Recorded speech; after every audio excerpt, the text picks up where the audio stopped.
Olá, mais uma vez, boa noite a todos. Estou aqui desde Tete, Moçambique, para este conversatório do dia de hoje com o nosso convidado especial, Francisco Cid Fornel, desde Espanha. Meu nome é Sheila Elias Alvarado e o nosso convidado, o Francisco, ele é mestre em psicologia infantil, é professor de educação infantil e educação primária. Ele já recebeu vários prêmios na área de inovação educativa, também um prêmio de inovação educativa e atenção à diversidade. Ele é escritor e é conferencista e expositor internacional. Então, nós, em nome de Moçambique, em nome do Colégio Mundial, queremos agradecer a presença de Francisco nesse conversatório e cada telespectador que está conectado nesta noite para compartilharmos o conhecimento. Agora eu vou passar a palavra para o Francisco, para ele fazer a apresentação e se tiver alguma coisa para comentar. Francisco, te toca para que puedas hacer una presentación si quieres o comentar algo. Vale. Obrigado. Nada, agradeceros vuestro interés y vamos a intentar pasar un rato agradable, aprender un poco sobre la familia, sobre la escuela y hacer un viaje histórico entre las distintas sociedades que ha habido para aprender un poquito más. Con vuestro permiso voy a poneros una pequeña presentación y tú, Sheila, me vas comentando, me vas parando cuando veas conveniente para el tema de la traducción, como vayas viendo, ¿vale? Sim, agora o Francisco acaba de comentar conosco que ele vai fazer uma breve apresentação sobre o contexto histórico da família e educação e vamos conversando e à medida que houverem perguntas, vocês podem deixar por escrito aqui na página do Colégio Mundial, que no final da apresentação o Francisco irá responder as perguntas. Bien, vamos a comenzar y me gustaría, si me permite la técnica, ¿verdad? Porque yo no soy muy de técnica. Ahora, perfecto.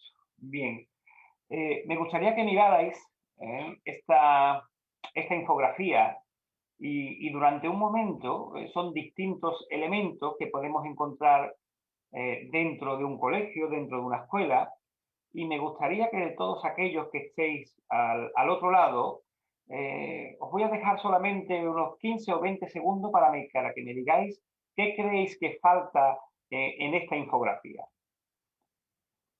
Então, Francisco acaba de dizer que aqui no ecrã tem a infografia, informação de várias coisas que podemos encontrar numa escola. Então, eu quero, em 15 segundos, cada um de vocês que observe a infografia e digam o que realmente falta nesta imagem que deveria estar numa escola.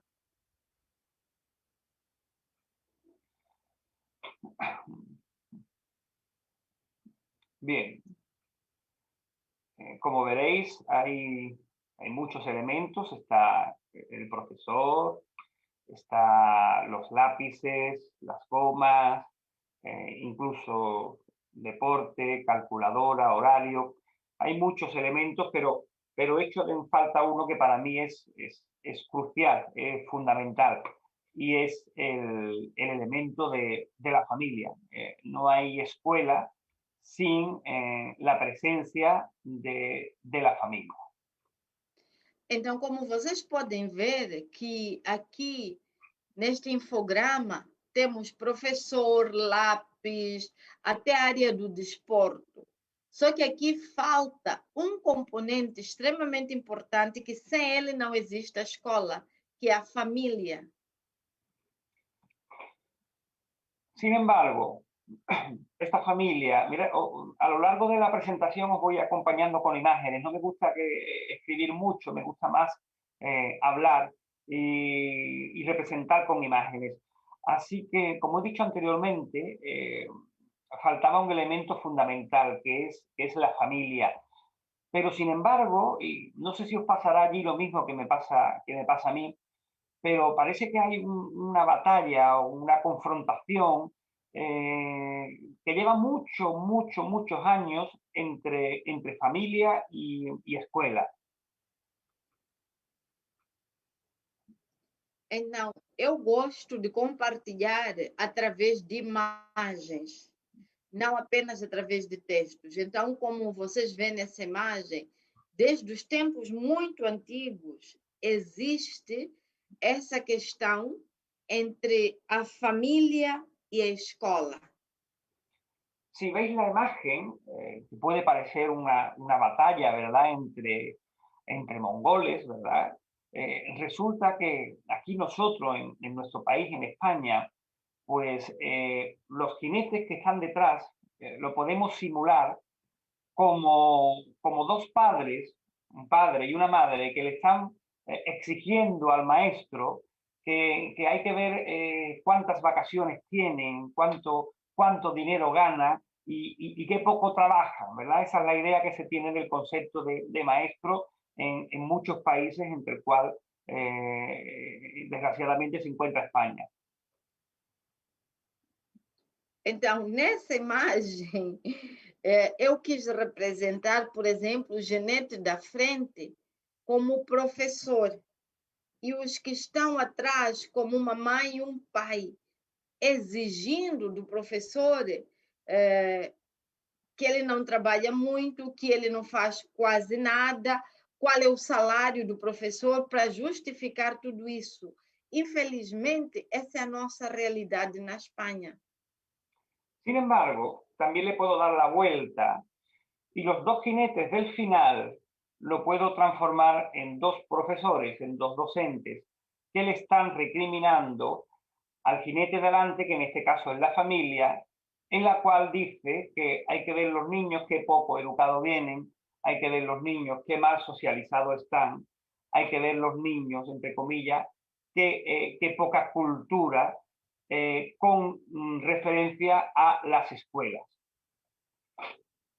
Mas também podemos inverter essa imagem, que o ginete da frente seria os pais encarregados de educação e os ginetes de trás seriam os professores, continuamente reclamando que os alunos são mal educados, que os alunos apresentam vários problemas, que a família não dá devida atenção.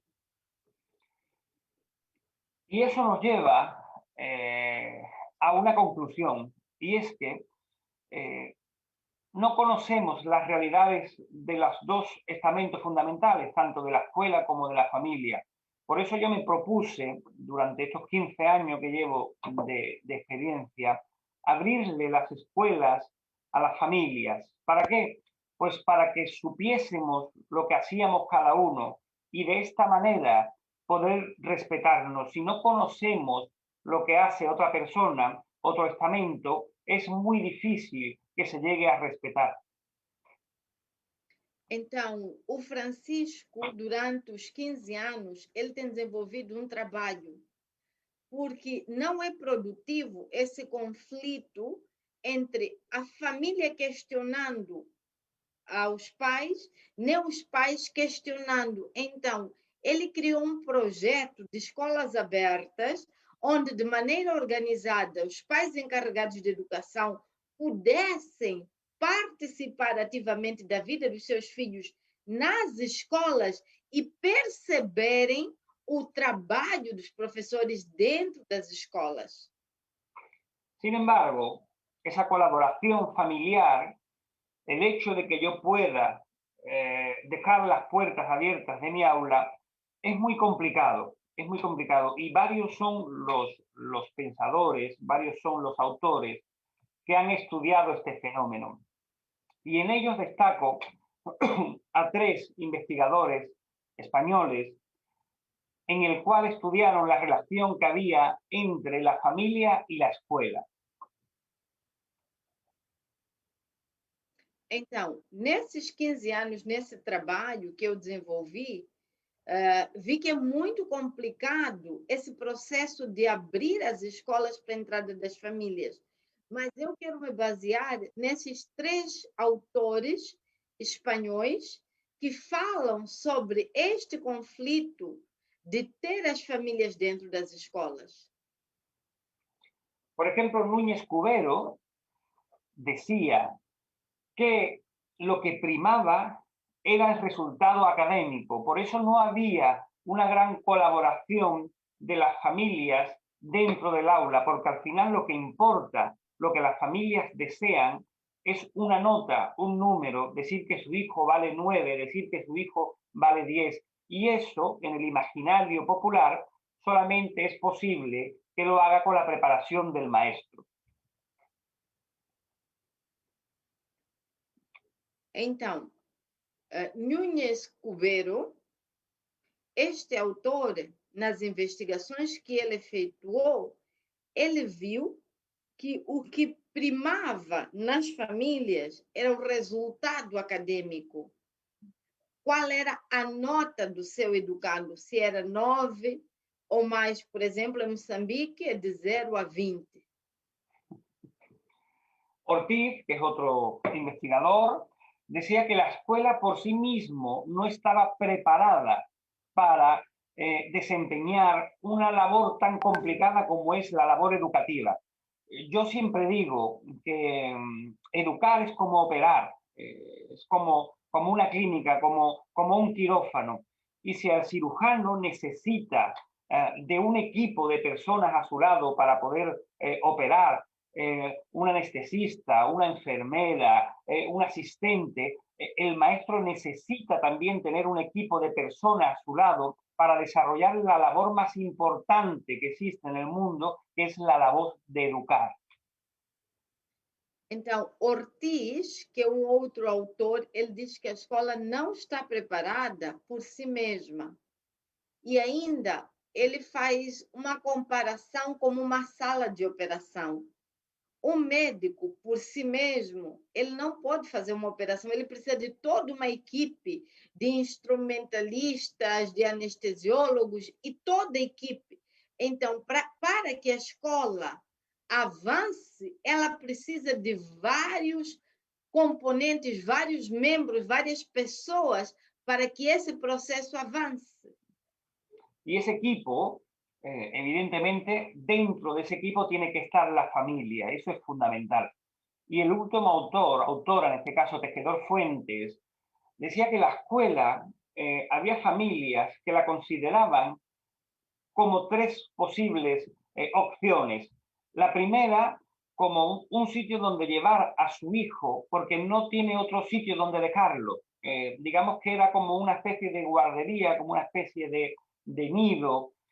La otra tipología de familia es la que piensan que voy a dejar a esos niños y si aprenden algo, pues mejor, pero no con esa funcionalidad, sino todavía con ese factor atencional.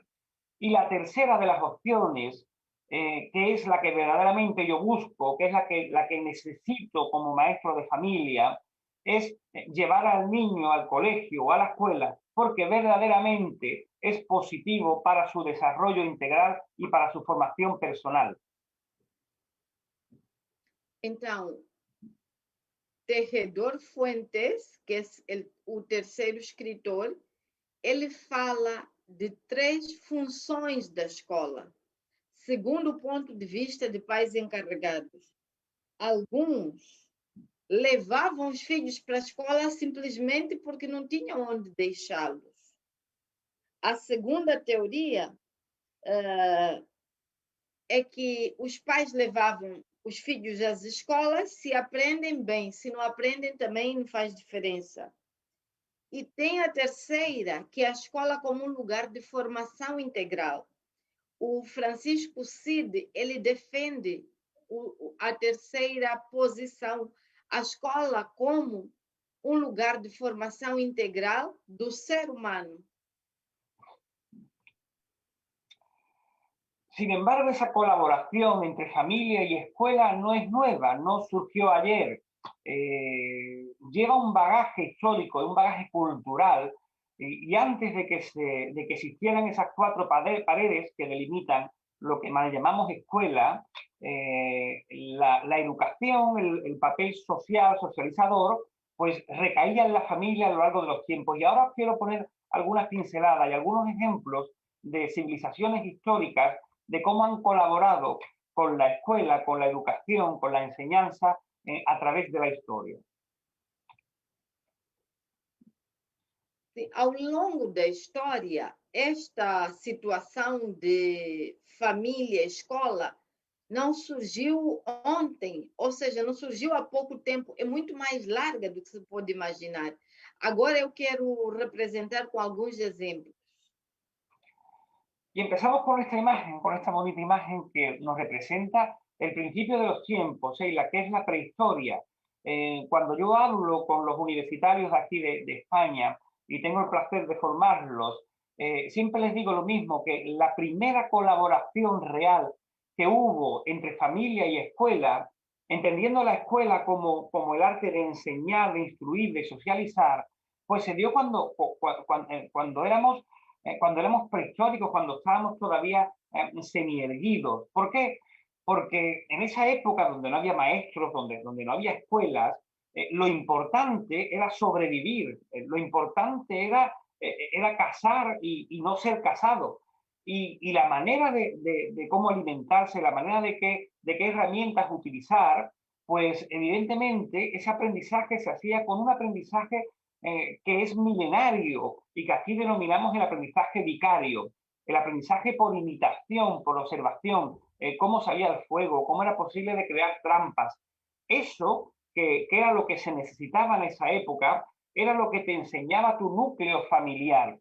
¿Qué ocurre? Que a medida que nuestros procesos psicológicos superiores iban complicando, a medida que éramos capaces de construir cosas nuevas, de pensar cosas nuevas, a medida que aparece la escritura, pues ya no basta solamente con imitar, no basta solamente con observar. Necesitamos la primera figura del primer magíster, que supongo yo que iría también con sus pieles y con su ropa, pero la primera figura de ese magíster, que era, digamos, fueron los primeros maestros de la historia.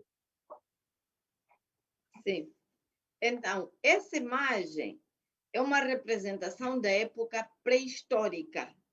E na época pré-histórica era somente o núcleo familiar, onde se aprendia tudo dentro da família. E, em realidade, os homens nessa época aprendiam a caçar e não ser caçados. Mas à medida que foi havendo a evolução, a parte psicológica do ser humano ia avançando, não era suficiente a família. Aí surge a primeira imagem de uma pessoa que precisa ensinar. Como curiosidad, destacar que la concepción del niño en la infancia, y eso se descubrió a través de unas investigaciones realizadas aquí en España sobre enterramientos, los investigadores se dieron cuenta que antes de los 6 meses de edad no había ningún resto de niño enterrado. Por lo tanto, eso nos hace pensar, nos hace suponer que la concepción del niño anterior a esa edad no existía como tal. Sin embargo, a medida que el niño era más mayor, a partir de ese año y medio, cuanto mayor edad tenía, mayor cantidad de personas se enterraban con ese niño. Por lo tanto, nos hace pensar de que ya a partir del año sí había la concepción de la infancia, por lo que podemos destacar de los enterramientos encontrados. Sim. Então, os historiadores, segundo as investigações feitas em Espanha, chegaram à conclusão de que, naquela época, uma criança de 6 meses não era considerada uma criança. Então, vem a pergunta, por que isso?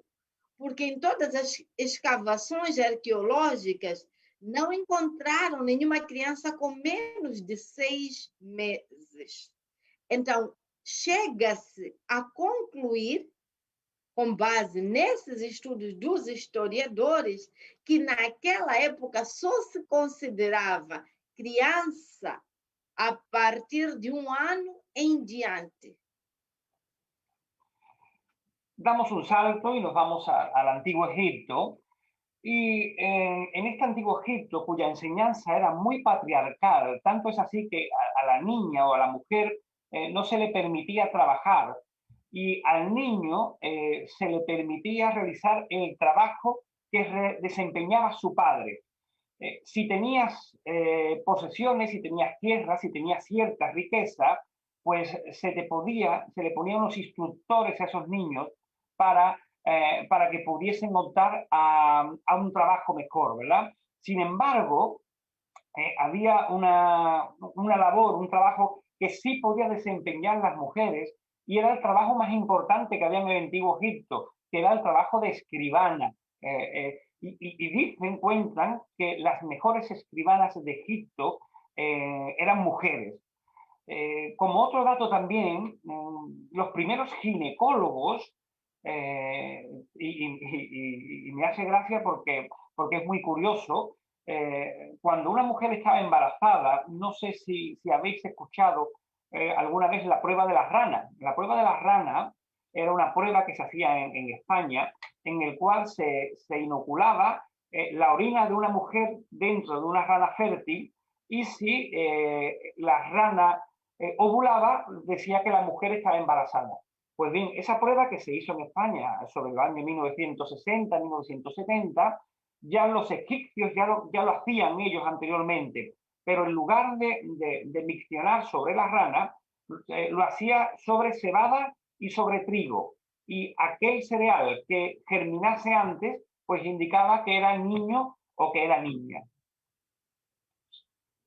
Então, vamos agora passar para o Antigo Egito.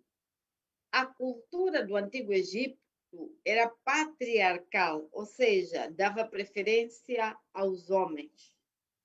E nós vemos que não era permitido às mulheres desempenhar alguma função. Eram os homens. E, no caso, os filhos do sexo masculino tinham a opção de seguir a mesma profissão dos pais. Então, eram treinados para ter os mesmos ofícios que os pais. Mas havia uma única profissão que era permitido às mulheres, por exemplo, de escrivão.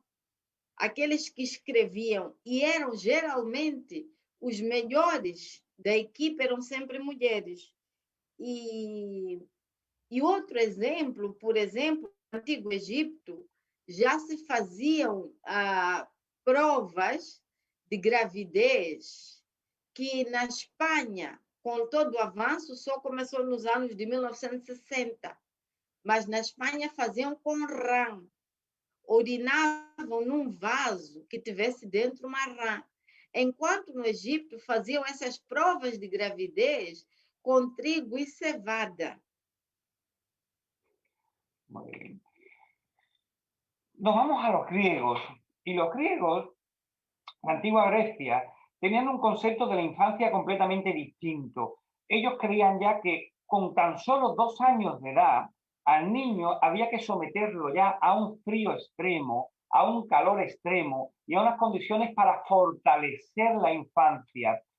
Y había un detalle en el cual ellos consideraban, estudiosos como Aristóteles, como Sócrates, como Platón, consideraban que al niño no se le podía enseñar determinadas ciencias hasta los 7 años, porque según su creencia consideraban que le iba a retrotraer su desarrollo, no le iban a permitir crecer. Entonces, dentro de las casas de las matronas, había unas dependencias que se llamaban gineceo, y en esas dependencias, hasta los 7 años de edad, las matronas se encargaban de la educación de sus hijos y se encargaba a través de un proceso lúdico que queda vigente hasta nuestros días y en el cual se recoge sobre todo la educación infantil, que era el principio del juego. El niño aprendía jugando y eso es el principio académico de la formación de nuestros niños. Pues eso que parece ahora mismo que es algo muy moderno, ya los griegos lo tenían en sus escritos. Agora temos já os gregos. Os gregos tinham uma postura muito distinta, que a partir dos 2 anos, as crianças eram submetidas ao extremo do frio ou do calor para prepará-las para a vida. Nós vemos grandes pensadores do passado, como Aristóteles e Platão, que eles não estavam de acordo com essa idade, porque eles, segundo seus estudos, diziam que as crianças a essa idade não devem ser submetidas a determinadas pressões, porque não tinham preparo para tal. Então, a idade apropriada eram os 7 anos. E nós vemos também que os gregos, as crianças ficavam sobre o cuidado das mães. E nessa época, as mães ensinavam os seus filhos. E elas ensinavam através de jogo, através da ludicidade. Hoje, no mundo moderno, nós falamos de educação pré-escolar através da ludicidade, que é através de jogos, de brincadeiras, como se fosse algo novo. Mas os gregos, naquela época, eles já aplicavam. Então, a ludicidade não é algo novo.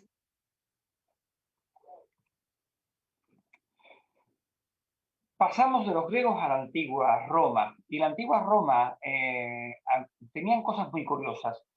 Tenía un periodo que le llamaban la infancia, que curiosamente también llegaba hasta los 7 años de edad. Es muy curioso como la mayoría de las civilizaciones no se encargaban de la formación académica, digamos, como tal, hasta los 7 años de edad, hasta que no consideraban que el cuerpo estaba completamente preparado. Y cuando una madre daba luz, no sé si habéis visto la película del Rey León, en el cual cuando el pequeño león lo presenta adelante de todo el pueblo, hay un pequeño mono que lo levanta con los brazos en alto, ¿verdad? Para presentárselo al resto de los animales. Es una película muy famosa, muy conocida. Pues bien, ese acto se llama sublatus.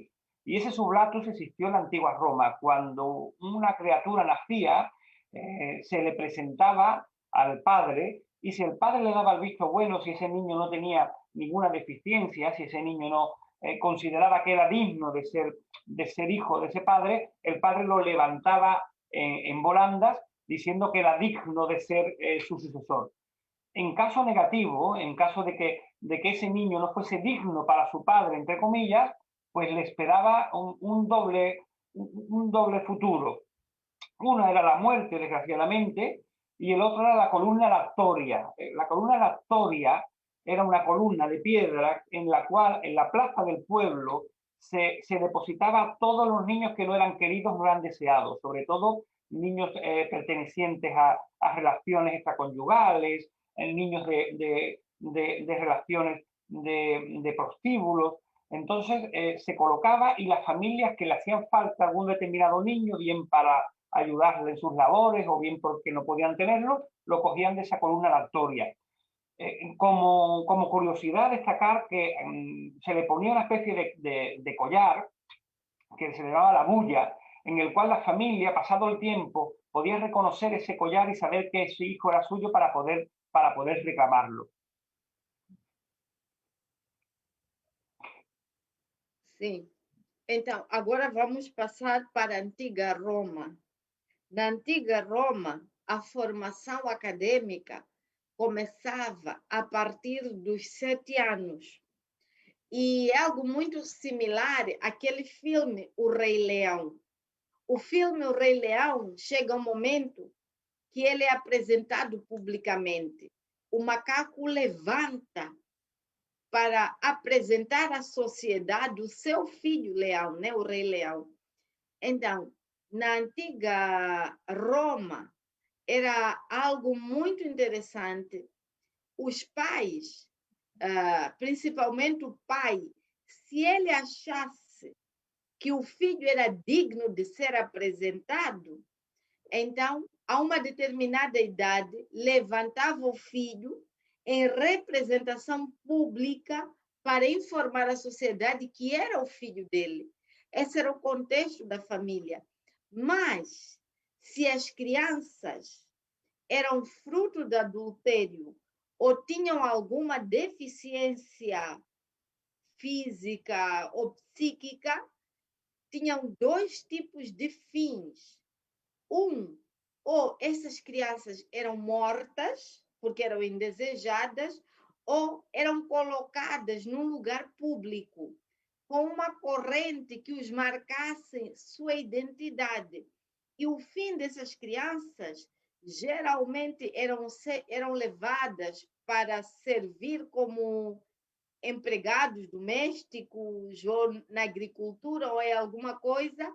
E caso os pais depois se arrependessem e quisessem pegar de volta, como eles não acompanhavam o desenvolvimento da criança, a criança tinha uma corrente que identificava quem era quem.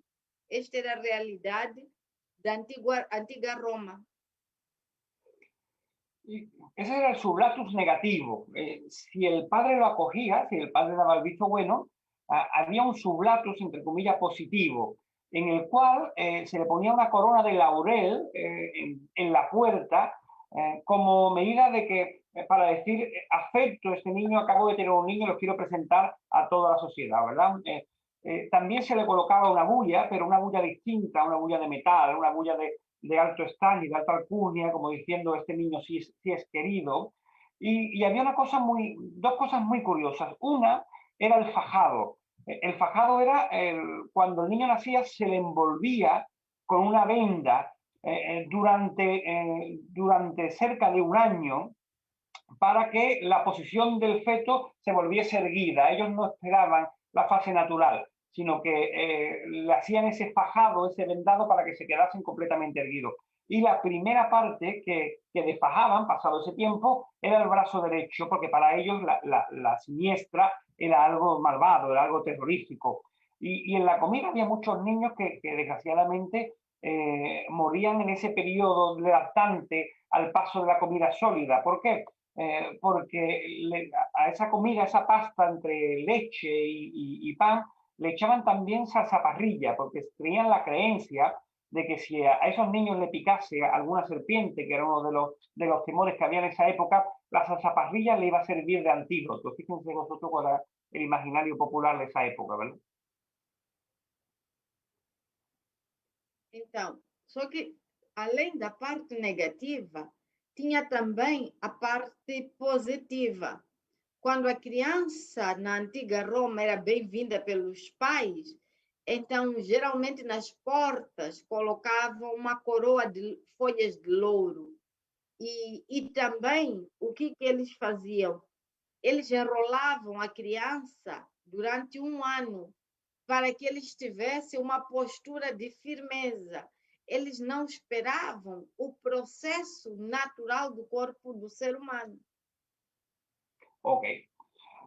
Voy a ir pasando un poco más rápido, ¿vale? Porque veo que si no me voy a quedar en esta parte y necesito que veáis también otras partes, ¿vale? Así que pasamos a la Edad Media y solamente deciros que se consideraban como niños pequeños, como hombres pequeños, no había el concepto de niño, seguía esa crueldad infantil. Después de la Edad Media, y nos detenemos en ese renacimiento en el cual personas como Erasmo, como Comenio, pues ya daban el concepto de niño como ente propio, como ente personal, como personalidad propia. Y debido a la aparición de las máquinas, de esa revolución industrial que aparece en esa época, pues ya muchos niños que se utilizaban en manos de obra ya no tenían esa utilidad. Así que había que buscar la manera de acoger a esos niños. ¿Qué hicieron? Pues crearon las primeras escuelas que yo le llamo escuelas industriales. ¿Por qué? Porque eran como fábricas en las cuales los niños entraban en fila, los niños se sentaban en cuadrados, tenían que levantar la mano cuando querían hablar. Y esas escuelas industriales, desgraciadamente, se parecen todavía mucho a muchas de las escuelas que hay actualmente hoy en mi país y en tantos otros. Agora, falando da Idade Média, a questão da criança não era muito tocada. Comênio, ele já fala da criança. E mais adiante, na Revolução Industrial, já se dá mais atenção às crianças porque eram necessárias para o trabalho nas grandes indústrias daquela época. Então, as crianças já iam para uma formação industrial, prepará-las para a indústria. E nessa época, a criança não tinha liberdade. Era tudo uma questão de fila, ninguém podia falar sem levantar as mãos, entre vários outros aspectos que, infelizmente, ainda vemos nos dias atuais em muitos sistemas educativos, seja em Espanha como em várias outras partes do mundo. Pues después de este repaso histórico acelerado, porque es mucho más largo, pero lo he cortado para que veáis todo lo que podemos reparar, pues hemos visto como ejemplos de colaboración entre lo que es el aprendizaje y la familia a lo largo de la historia. ¿Y qué es lo que se hace ahora? ¿Cómo se colabora la familia con la escuela? Pues mirad, esa puerta tan bonita es una puerta muy difícil de atravesar, porque no todas las familias son capaces de atravesar la puerta. Solamente unas pocas conocen la llave. ¿Y qué es lo que se hace? Pues mirad, primero os voy a mostrar lo que se hace en mi país, en España, y vamos a empezar con el AMPA. El AMPA es una asociación de madres y padres de alumnos. Es la primera colaboración familiar general que hay en las escuelas y este grupo de madres y de padres se encargan fundamentalmente de todo lo relacionado con lo no académico. Ayuda económica para excursiones, se hacen fiestas para poder pagar el material escolar de los alumnos, atienden a aquellas familias más necesitadas. Esa es la función del AMPA, Asociación de Madres, Padres y Alumnos. Sim, então, agora vamos. O CID teve que avançar muito por uma questão de tempo e teve que cortar várias resenhas históricas. Mas agora ele quer começar a fazer aquela porta, representa quem pode passar. Então, na Espanha surgiu uma associação chamada AMPA. Essa associação de mães encarregadas de educação teve como objetivo apoiar a escola, por exemplo, festejos ou apoio econômico para a excursão de estudos, entre várias outras coisas.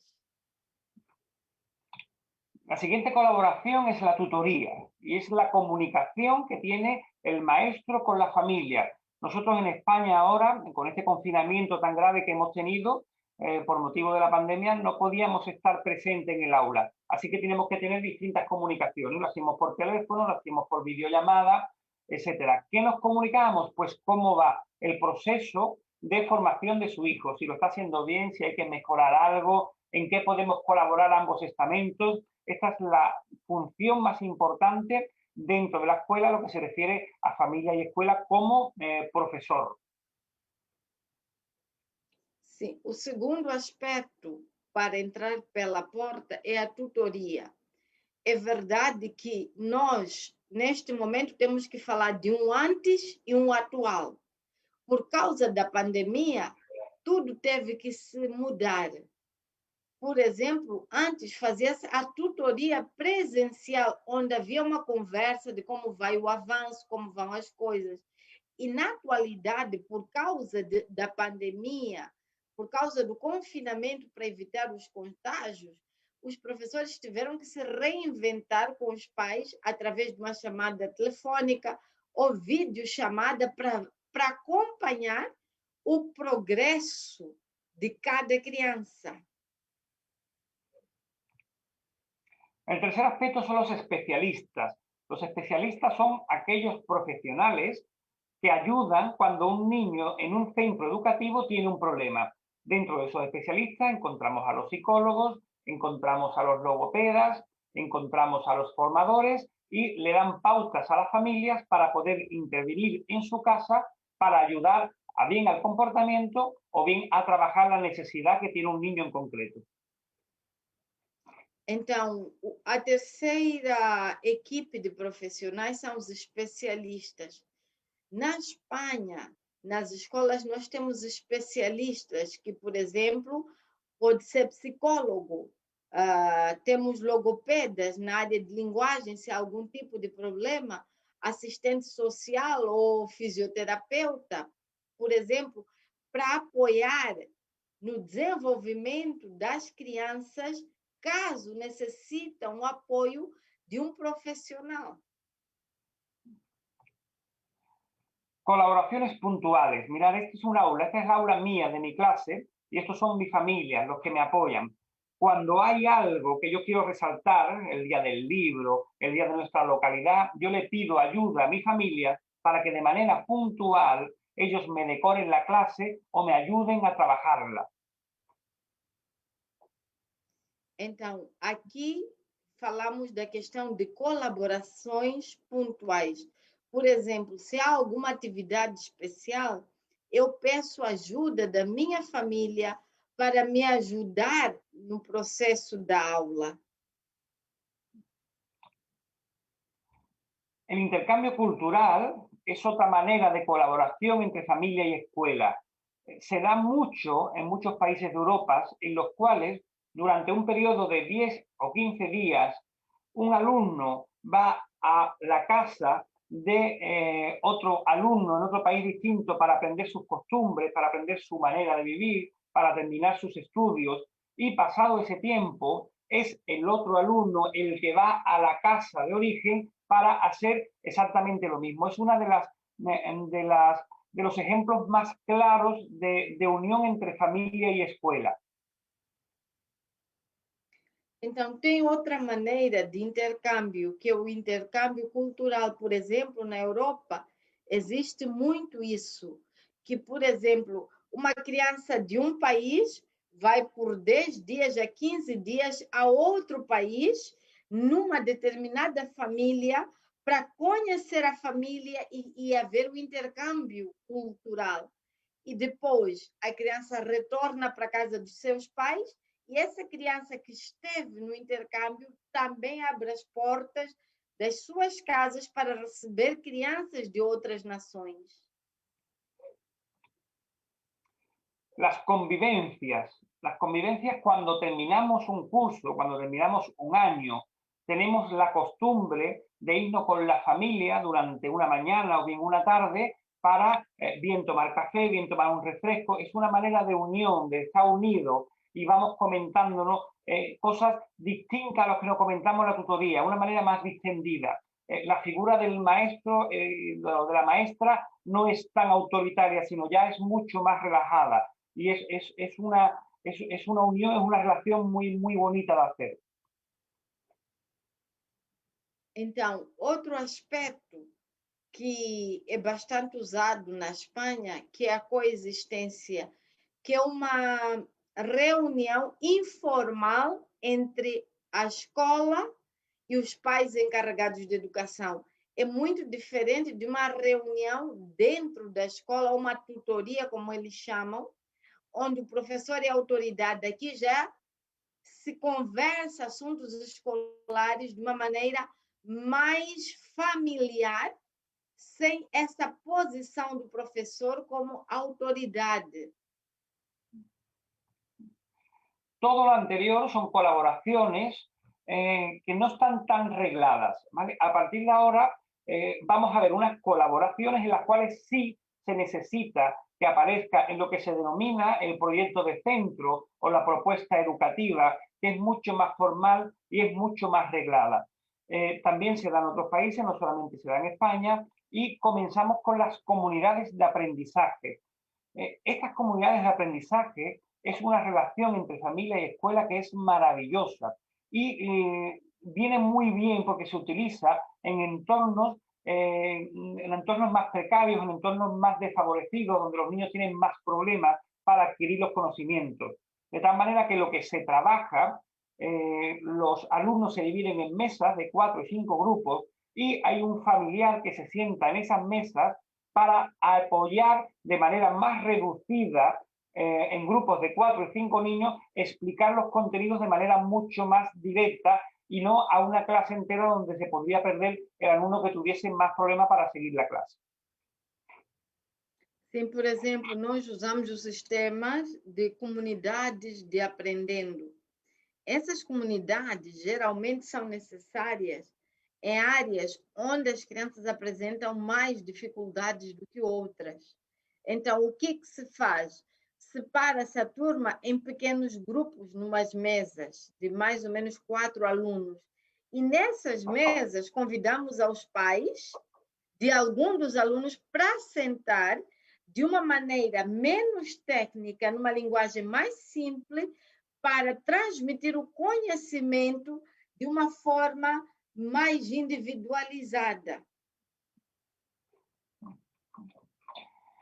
El APS también es otra forma de colaborar, se llama aprendizaje y servicio, en lo cual, en vez de dar unos contenidos curriculares como sumar, restar, multiplicar, dividir, lo que se enseña son valores y nos nutrimos de la familia para que nos ayuden a trabajar esos valores.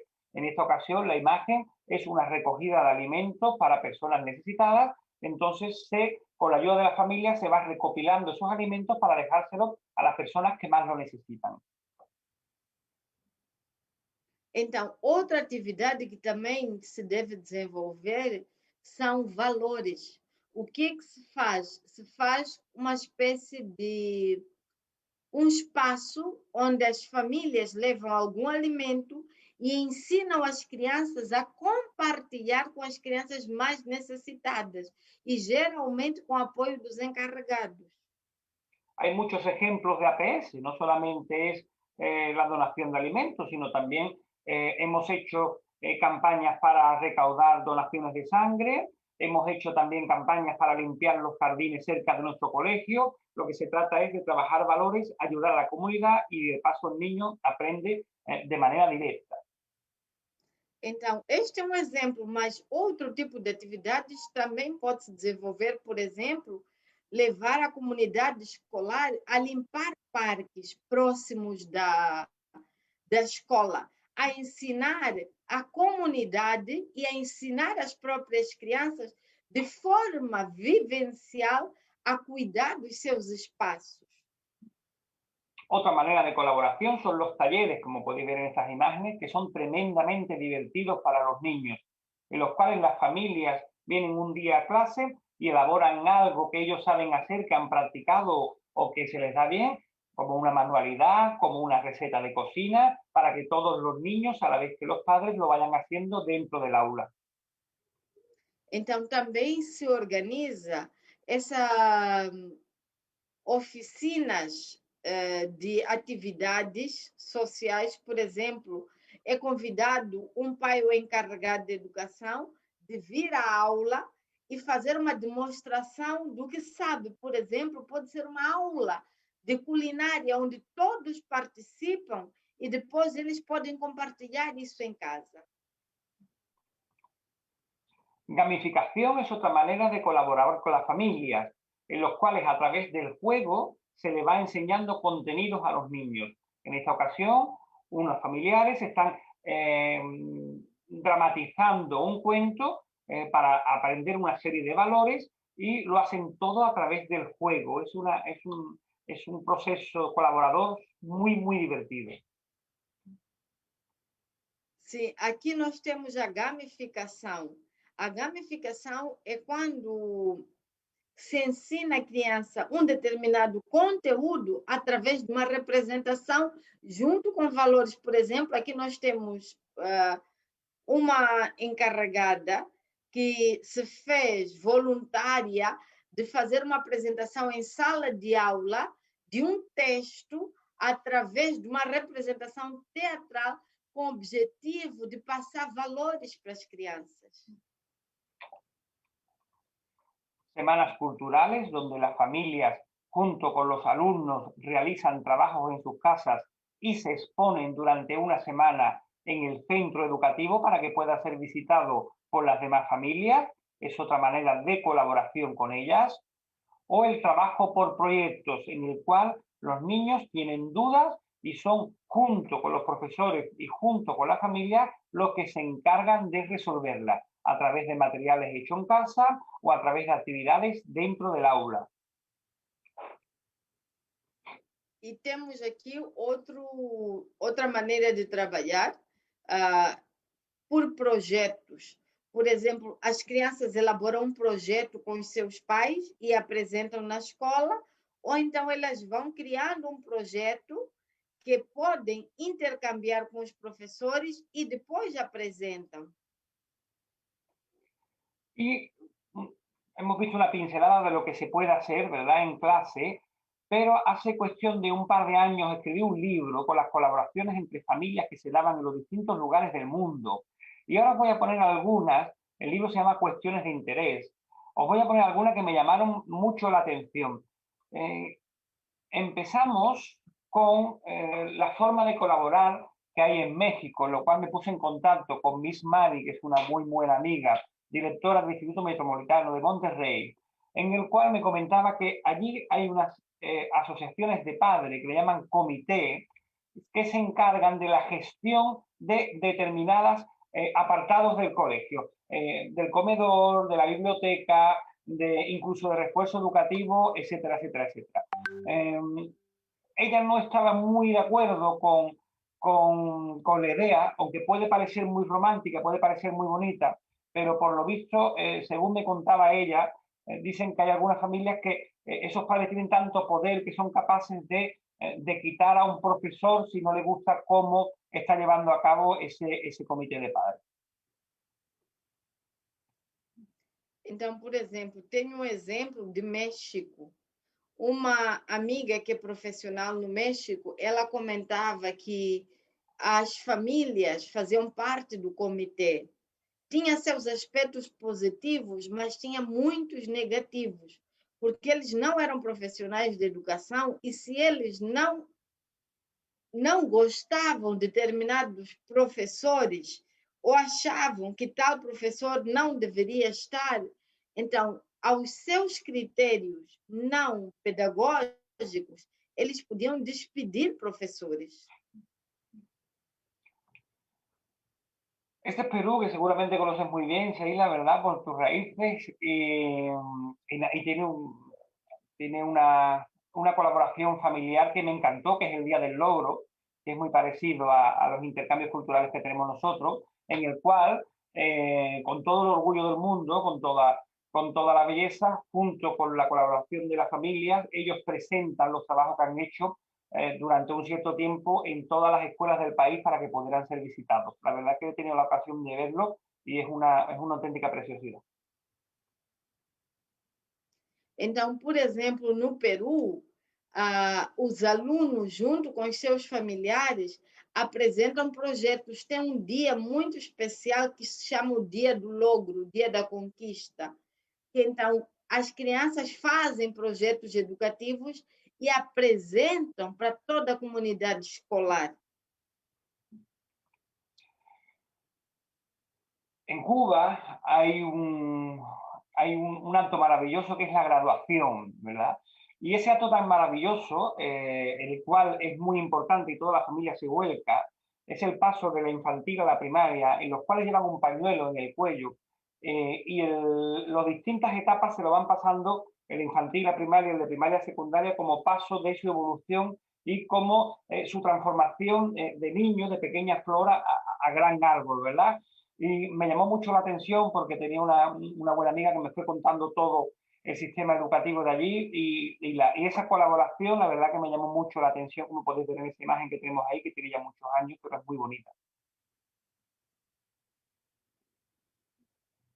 Sim, por exemplo, aqui temos o exemplo de Cuba.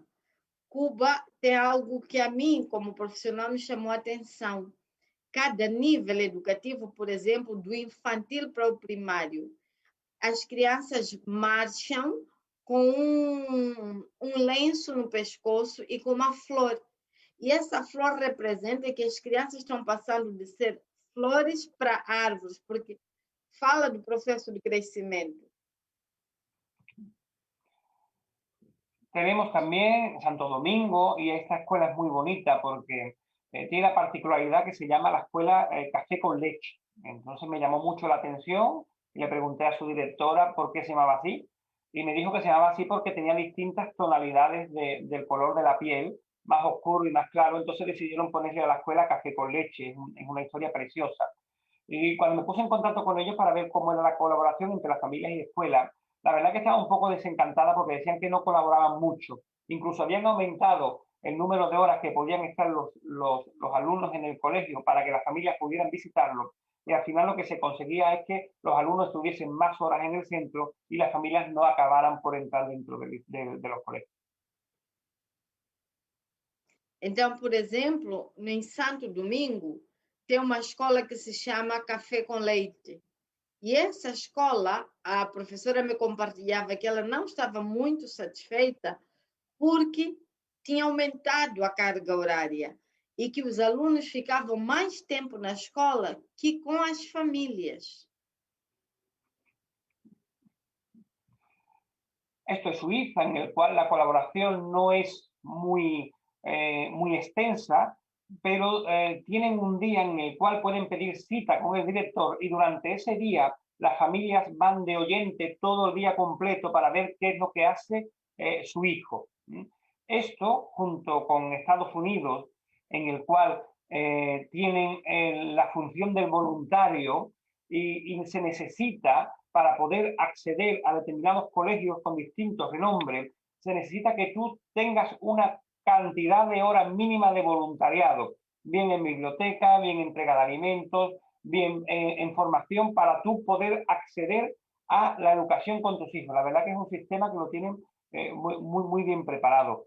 Y en Japón hay un festival que se llama Undokai, en el cual es muy famoso porque es tan importante que la empresa tiene que obligarte, o sea, tiene la obligación de darte ese día libre para que tú puedas ver a tus hijos cómo se han preparado ese festival deportivo.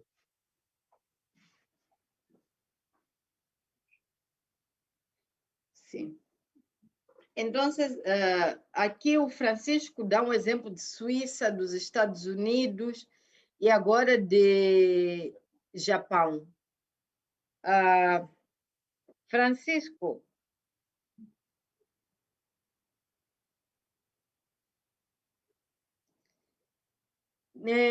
cada país, cada continente tiene una realidad distinta. Por ejemplo,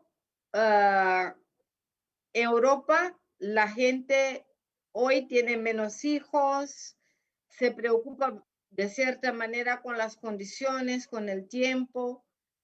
Sudamérica, he vivido varios años en Sudamérica, en Asia, la gente es distinta.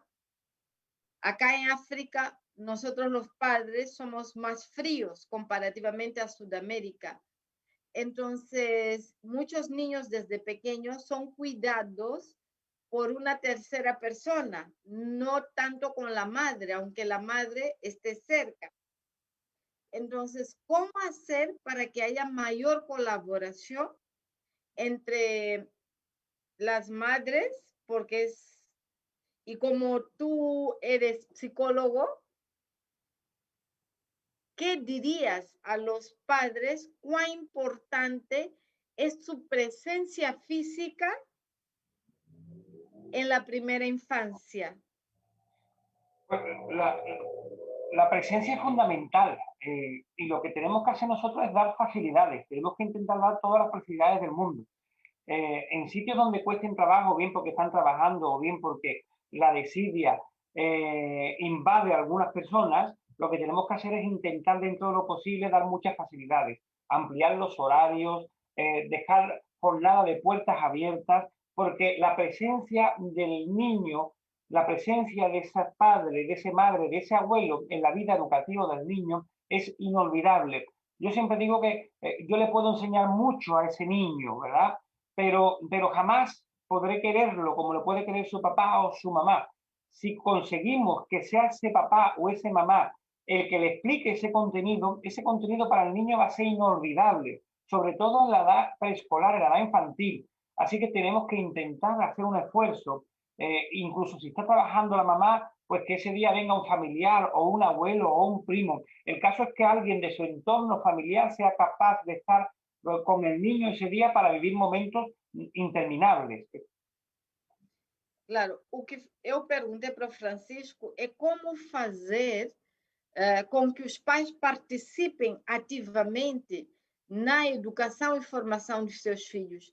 O que o Francisco acaba de compartilhar, que por mais que as crianças estejam na melhor escola, faz toda uma diferença aqueles minutos que os pais encarregados de educação tiram para brincar com a criança sobre aqueles conteúdos.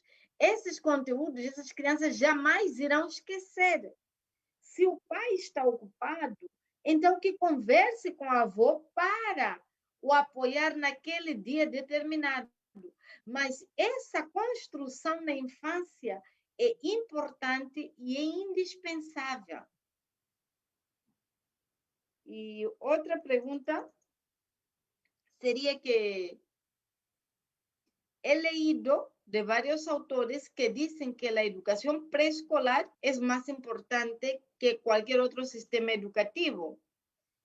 Y en esta pandemia, lo que escucho acá en Mozambique es, no, como todavía está con 4 o 5 años, que se quede.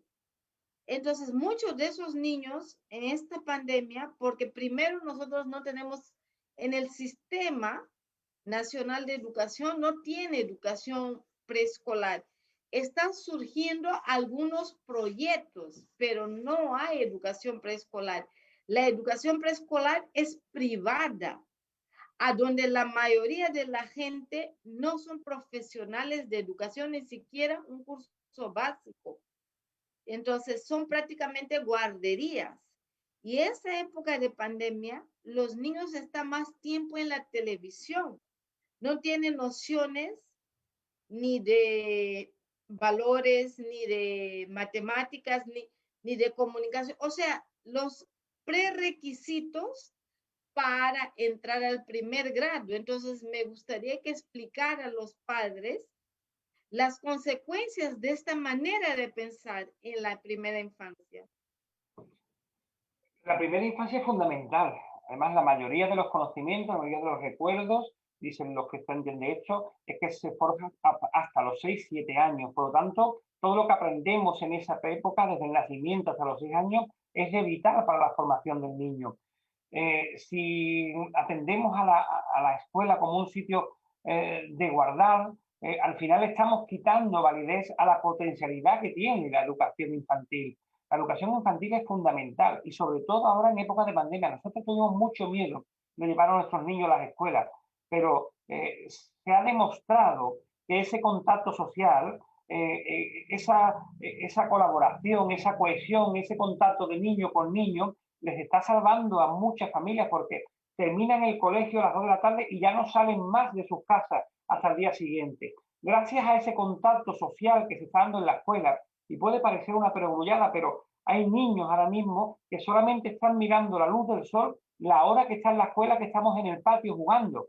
Y eso es lo que le está salvando al niño mentalmente para su formación y para su integración. Por lo tanto, yo recomiendo desde aquí encarecidamente que los niños pequeños vayan a las escuelas y no se considere solamente como un sitio donde guarda y custodia, sino un sitio que además la historia nos ha dado la razón de que niños que han estado en escuelas infantiles después han sacado unos resultados mucho mejores en la escuela primaria. ¿Por qué? Porque esos prerequisitos, como tú bien has dicho, Sheila, les ha ayudado mucho en su formación integral. Então, eu fiz uma pergunta ao Francisco, porque aqui em Moçambique eu tenho escutado muitos pais encarregados. Ah, não, como o menino não é da quinta, sexta classe, não tem problema, ele vai ficando em casa, depois ele vai para a escola. Então, Francisco disse que a educação pré-escolar é fundamental na vida de uma criança. e que reparem com atenção que a maior quantidade de lembranças na mente de uma criança são até os 7 anos. Por exemplo, temos muitos testemunhos que contam que, neste momento de pandemia, por exemplo, em muitos países da Europa, a educação pré-escolar teve que abrir para que as crianças socializassem. E essas crianças que estão indo para a escola, mesmo durante o processo da pandemia, tem sido um grande alívio para elas, porque saindo da escola, as famílias estão proibidas de circular. Então, esta interação social, não só a educação pré-escolar como um lugar de guardar as crianças, mas de interação, de aprendizagem, de comunicação com as crianças, extremamente indispensável. Francisco, el tiempo ya nos ganó. ¿Verdad que tienes muchas cosas de tu experiencia para compartir con nosotros? Esperamos que tenga una segunda parte de este encuentro, ¿no? Es extremadamente importante para los maestros percibirnos, y yo también soy maestra, percibir esa reseña histórica que muchos de nosotros nunca había visto de esta manera, este panorama.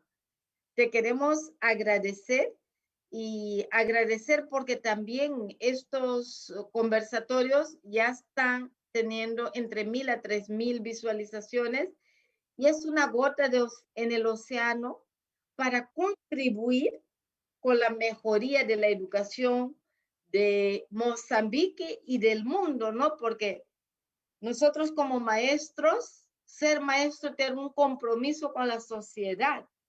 Entonces, que todos los maestros del mundo asumamos ese compromiso con la sociedad, ese compromiso con la niñez. Entonces, no tenemos ninguna pregunta. Queremos agradecer a Madi, a Hortensia, a Felisberto, a Bernardo. Esos son los que se identificaron en el conversatorio, pero ha estado online más de 200 personas que no ha querido escribir su nombre. Entonces, muchas gracias, Francisco. No sé si quieres dejar las palabras finales. Nosotros agradecemos en nombre de Colegio Mundial por este conversatorio tan importante para nosotros como maestros, como también para los padres de familia. Nada, agradeceros vuestra llamada, vuestro buen hacer, vuestro compañerismo y, como tú bien has dicho, que todos los maestros del mundo se unan para compartir, porque al final eso es la mejor manera de aprender. Muchas gracias. Muchas gracias, Francisco. Muchas gracias también a Francisco de la Torre, que es el punto de contacto con los profesionales de España. Muchas gracias a todos los profesionales de España y a todos telespectadores. Muy buenas noches. Estaremos nuevamente en el conversatorio el domingo. Estén atentos a la página del Colegio Mundial. Muito obrigado a todos. Boa noite e que Deus os abençoe. Gracias.